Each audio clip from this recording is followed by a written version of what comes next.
Hai, perkenalkan nama saya Marco Jelivayengkau. Di sini saya akan menjelaskan UTS mata kuliah perencanaan wilayah dan kota. Soal nomor 1, jelaskan tujuan dan manfaat mempelajari mata kuliah perencanaan wilayah dan kota.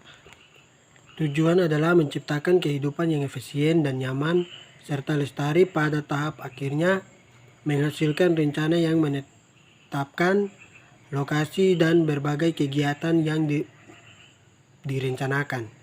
Manfaatnya yaitu yang pertama, menggambarkan proteksi dari berbagai kegiatan penggunaan lahan di wilayah di masa yang akan datang. Yang kedua, memandu para pelaku ekonomi dan memilih kegiatan yang perlu dikembangkan pada masa yang akan datang. Yang ketiga, sebagai bahan acuan pemerintah untuk mengendalikan atau mengawasi arah pertumbuhan ekonomi dan penggunaan lahan. Soal nomor 2, jelaskan definisi dan dari sederhana sampai yang rumit. Secara perencanaan adalah suatu proteksi yang menentukan dicapai pada masa yang akan datang serta menetapkan tahapan-tahapan yang dibutuhkan untuk mencapainya.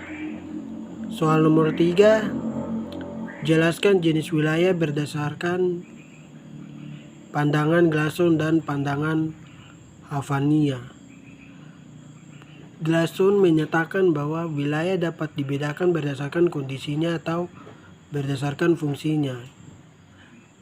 Wilayah dapat dikelompokkan atas keseragamaan isi, homogeneity. Misalnya wilayah perkebunan, wilayah peternakan, wilayah industri, dan wilayah dan sebagainya. Sedangkan berdasarkan fungsi, suatu wilayah dapat dibedakan, misalnya kota dengan wilayah di belakangnya, produksi, dan wilayah pemasarannya, susunan orde perkotaan, jenjang karir atau transportasi, dan sebagainya. Menurut Hanafiya 1982, wilayah dapat pula dibedakan atas konsep absolut, konsep relatif, konsep absolut didasarkan pada keadaan fisik, sedangkan relatif selain memperhatikan faktor fisik dan sekaligus fungsi sosial ekonomi dan ruang tersebut.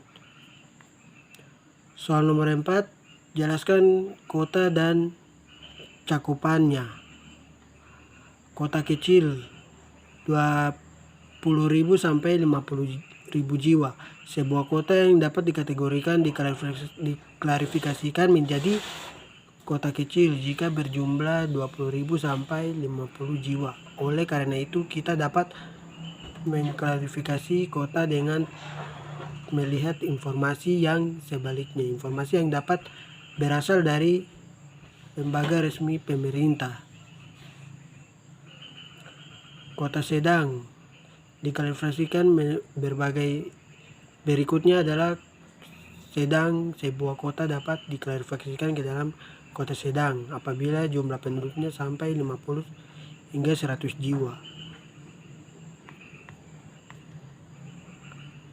Nomor 5, jelaskan pendapat masing-masing terkait tempat Anda berdomisili berdasarkan teori perencanaan dunia. Menurut saya, melihat perkembangan yang ada di Jayapura, dapat saya simpulkan bahwa perencanaan di kota saya di Jayapura ini terbangun secara alami atau organik sesuai dengan perkembangan penduduk dan kegiatan ekonomi. Terima kasih.